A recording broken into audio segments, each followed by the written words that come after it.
नमस्कार, ग्रामीण वॉइस में आप सभी का स्वागत है। मैं प्रवेश मलिक। इस वक्त हम पहुंचे हैं गांव मनफोड़ा में, क्योंकि मीरापुर विधानसभा उपचुनाव के लिए आज प्रचार का शोर शाम थम जाएगा और चंद घंटे प्रचार के बाकी है। आज जो राजनीतिक दिग्गज है जो ये मीरापुर विधानसभा क्षेत्र में पहुंच रहे हैं, मनफोड़ा गाँव में है। यहाँ पर राष्ट्रीय लोकदल के राष्ट्रीय अध्यक्ष और केंद्रीय मंत्री जयंत चौधरी पहुंच रहे हैं। उनके लिए जो स्वागत के लिए यहाँ पर काफी भीड़ मौजूद है। रोड शो जयंत चौधरी का होगा। तमाम किसान और जो यहाँ के ग्रामीण हैं यहाँ पर मौजूद है जयंत चौधरी के स्वागत के लिए, और तमाम कई गांवों में उसका रोड शो होगा। अजीत राठी जी हमारे साथ मौजूद है। बात करेंगे कि किस तरह का प्रोग्राम बनाया गया है और जो आज मीरापुर चुनाव आज जो प्रचार थम जाएगा।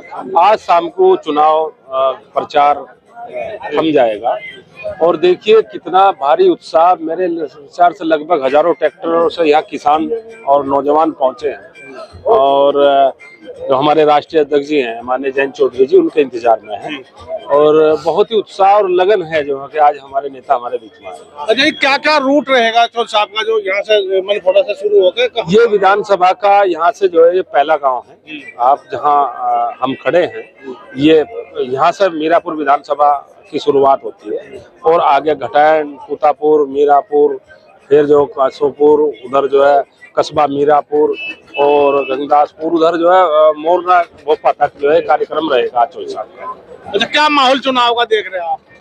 तो देखिए माहौल तो चारों तरफ है। अब इसमें माहौल की कोई बात ही नहीं है। तो जो है देखना कि बहुत ही मार्जिन से जो है हमारी प्रत्याशी जो हमारे बीच में हमारे राष्ट्रीय अध्यक्ष जी ने चुनाव लड़ने के लिए भेजी है, बहुत भारी अंतर से जो है चुनाव एनडीए जीतेगा।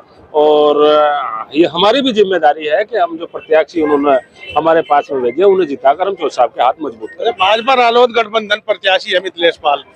इस बीच ये जो हिंदू मुस्लिम के अगर देखें तो ये अकेली प्रत्याशी है और 4 मुस्लिम प्रत्याशी इसके सामने है। तो किस तरह का बंटवारा आप मुस्लिम मतदाताओं में देख रहे हैं?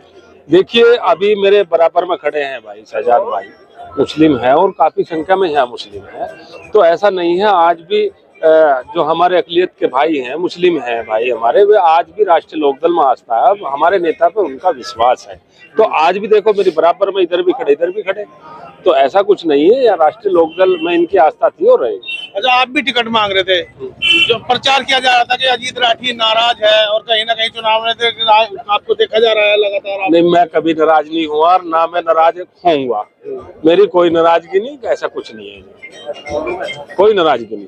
तो लोग अपने आप ही हिसाब लगा रहे थे कि नाराज होंगे, क्योंकि अजीत राठी एक राष्ट्रीय लोकदल में ऐसा नाम है कि जिस समय कोई नाम लेने वाला मुजफ्फरनगर में था उस समय भी आप जो है जिले पे मौजूद रहे और राष्ट्रीय लोकदल को चलाते रहे। देखिए मैं तो पार्टी का कार्यकर्ता हूँ और स्वर्गीय चौधरी चरण सिंह जी और हमारे स्वर्गीय किसान नेता चौधरी अजीत सिंह जी का अनुयायी हूँ। चौधरी जयंत सिंह जी का मैं सिपाही हूँ। मैं पार्टी के लिए काम कर रहा, पार्टी के लिए काम करता रहूँगा। शहजाद जी, आप भी लगातार चुनाव में घूम रहे हैं, मुस्लिम मतदाताओं को लेकर जिस तरह के चर्चा है, तो क्या लगता है कि कितना बंटवारा मुस्लिम मतदाताओं में होगा? देखिए मुझे तो ये मालूम है कि लोकदल को कितना वोट मिल रहा है, बंटवारा कितना हो रहा है वो जाने, लेकिन भारी तादाद में मुस्लिम समाज जो है वो आरएलडी को मिल रहा है और हमेशा चौधरी साहब के साथ रहे हैं और उन्हें जो विश्वास है मुसलमानों का वो आरएलडी के साथ है। बहुत अच्छी तादाद में, जितना आप सुने उससे उम्मीद से ज्यादा वोट मिलेगा मिथिलेश पाल जी को। कैबिनेट मंत्री अनिल कुमार है जो दलित समाज से आते हैं, उनको कैबिनेट मंत्री बनाया गया, कितना असर उनका है? इसके अलावा जो बहुजन समाज पार्टी के प्रत्याशी है शाहनजर, वो भी मुस्लिम और दलित पर अपना दांव लगाया है। वही जो आजाद समाज पार्टी में भी जो प्रत्याशी है तो वो भी जो है मुस्लिम और दलित वोटों के सारे ही चुनाव मैदान में। तो क्या लग रहा है कितना आप दलित समाज का वोट लेगा? देखिए कोई भी चुनाव जब लड़ता है अगर उसको 36 बरादरी का समर्थन मिलेगा वही जीत सकता है, किसी एक या दो जाति पे चुनाव नहीं जीता जाता। मिथिलेश पाल एक ऐसी कैंडिडेट है जिनको हर बरादरी का वोट मिला, चाहे मुस्लिम हो, चाहे जाट हो, चाहे गुर्जर समाज है हमारा, कोई सा समाज देख लीजिए, कौन सा समाज बता दीजिए उनको वोट नहीं कर रहा। और रही बात दूसरों की, आप ये मुझे बता दीजिए जो समाजवादी उनको प्लस में क्या है? कुछ भी नहीं, थोड़ा बहुत उनको मुस्लिम समाज दे रहा है बस, खत्म, और कुछ नहीं दे रहा उनको वोट। प्लस नहीं है समाजवादी, क्या प्लस है आप मुझे बताइए? कोई भी प्लस नहीं है। मिथिलेश पाल को 36 बरादरी को समर्थन मिल रहा है। और रहे बात शाहनजर साहब की, वो तो मेरे ख्याल शायद आप भी देख लो चुनाव में कहीं है ही नहीं, उन्होंने तो पहले सिलेंडर कर दिया। तो जीत का दावा कर रहे हैं कि हम जीत रहे हैं। अच्छा आप बताइए कहीं ग्राउंड पे दिखाई दिए आपको? वो कहीं ग्राउंड पे दिखाई दिए क्या आपको? बताइए, आप खुद देखिए, आप तो लगातार इतनी मेहनत कर रहे हैं, जो हम लोगों की आवाज है वो पहुंचा रहे हैं पूरी जनता तक, तो आप खुद देख लीजिए कहीं भी नहीं मिले होंगे, मेरे ख्याल से ना कोई समर्थन मिला होगा उनका। उनसे अच्छे चुनाव तो वही लड़ रहे हैं, क्या नाम है, केतली वाले जो है जाहिद भाई जी, वो हमारे बिल्कुल बराबर के गांव के ही हैं जी, वो तो उनसे बहुत बेहतर चुनाव लड़ रहे हैं।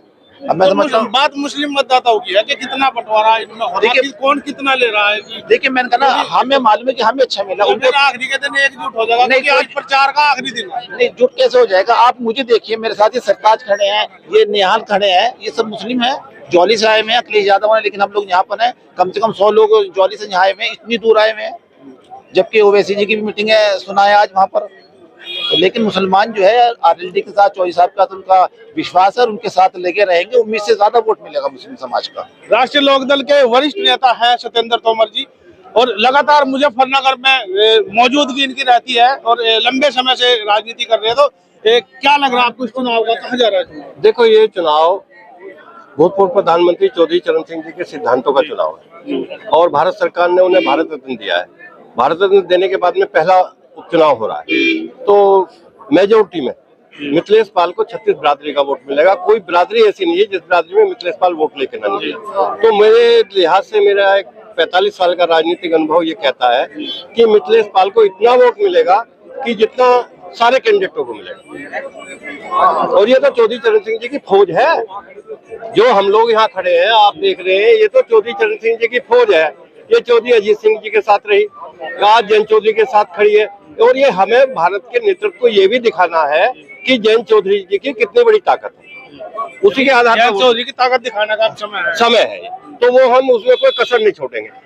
और वोट परसेंटेज की बात कर रहे हैं, वोट परसेंटेज इतना प्रतिशत बढ़ेगा जिसकी कोई सीमा नहीं। इस तरह उपचुनाव में लगातार रहता है कि वोट परसेंटेज नहीं बढ़ पाता, ये उस मिथ्या को भी तोड़ेगा। ये उपचुनाव, मीरापुर का उपचुनाव उस मिथ्या को भी तोड़ेगा कि उपचुनाव में वोटिंग कम होता है। वोटिंग इतना ऊंचा जाएगा, ये लोग बीकेटी की तर्ज पे वोट करेंगे जहां खड़े हो आप। भारतीय क्रांति दल के रूप में जैसे वोट कभी चौधरी चरण सिंह जी को दिया था, ऐसे ही आज भारत रत्न मिलने के बाद ऐसे ही किसान बिरादरी उनको वोट करेगी। ये मेरा मानना है। आप क्या कहना चाहेंगे, क्या माहौल मीरापुर विधानसभा का है? देखिए, सबसे पहले मैं बता दूं, मेरा नाम आतिफ रिजवी, मैं प्रदेश में महासचिव और प्रदेश प्रवक्ता अल्पसंख्यक प्रकोष्ठ हूँ। माहौल पिछले 15 दिन से राष्ट्रीय लोकदल के प्रत्याशी जो यहाँ चुनाव लड़ रही है मिथिलेश पाल जी, लगातार सर समाज की वोट मिथिलेश पाल और राष्ट्रीय लोकदल को यहाँ मिलने जा रही है, एनडीए गठबंधन प्रत्याशी को मिलने जा रही है, और एक बहुत बड़ी जीत।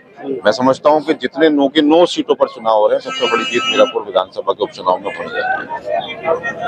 आप क्या कहना चाहेंगे, आप इसी क्षेत्र से हैं, तो क्या कहना, क्या चुनाव कहाँ जा रहा है? चुनाव सबको ऊपर जा रहा है। अच्छा, किस आधार पे कह रहे हैं आप? किस आधार पे कह रहे हैं? सब लोग लगे हुए हैं। अच्छा, सब बिरादरी लगी हुई है, तो जो है 36 बिरादरी हाँ एक साथ है। बिल्कुल, राष्ट्रीय लोकदल पे कमी आ गया है। कम नहीं आने जब बचाते हैं। अच्छा, यहाँ भाजपा और राष्ट्रीय लोकदल दो पार्टी ज्यादा आमने सामने रहे हैं, लोकदल बचाते हैं। अभी दोनों एक साथ होगी इस बार। हाँ, तो जब तो लोकदल बचाता है। अच्छा, आप क्या कहें, क्या माहौल चुनाव का? बढ़िया माहौल चल रहा है। अच्छा, हाँ, सभी जाति के आदमी हैं साथ में। हाँ जी। अरे जैन चौधरी जी आ रहे हैं तो काफी उत्साह लोगों में देखने को मिल रहा है, भीड़ भी काफी मौजूद है, तो क्या आप भी जैन चौधरी को देखने आए? हाँ जी, हम भी जैन चौधरी को देख रहे हैं। आप क्या करेंगे, क्या माहौल है? ये मिथिलेश पाल का ये मिथिलेश पाल को सपोर्ट करेंगे। और इनका 3 पीढ़ियों हमारी 3, 4, 5, 7 पीढ़ियों भी इनका आसान नहीं उतरे, इतने आसान कर रखे उन्होंने। क्या क्या है? एक तो किसान, हम किसान होने की वजह से, चौधरी साहब की वजह से ही जमींदारा खात्मा उन्होंने करा था। और अजीत सिंह साहब ने 44 मील लगाए थे हमारे उसमें, मतलब 5-7 पीढ़ी भी न वोट देगी, जब भी उनका साल हमारे पसंद नहीं उतरा। हमें देनी ही लोग दल को, हाँ लोग दोस्त लेते नहीं, हमें कहीं वोट देना। अब क्या माहौल चुनाव का है? चुनाव का माहौल अच्छा चल रहा है जी। अच्छा, वोट कम डाल लो, तुम खेत में चले जाओ। अजी नहीं वोट डाल देंगे, आप क्या 90%।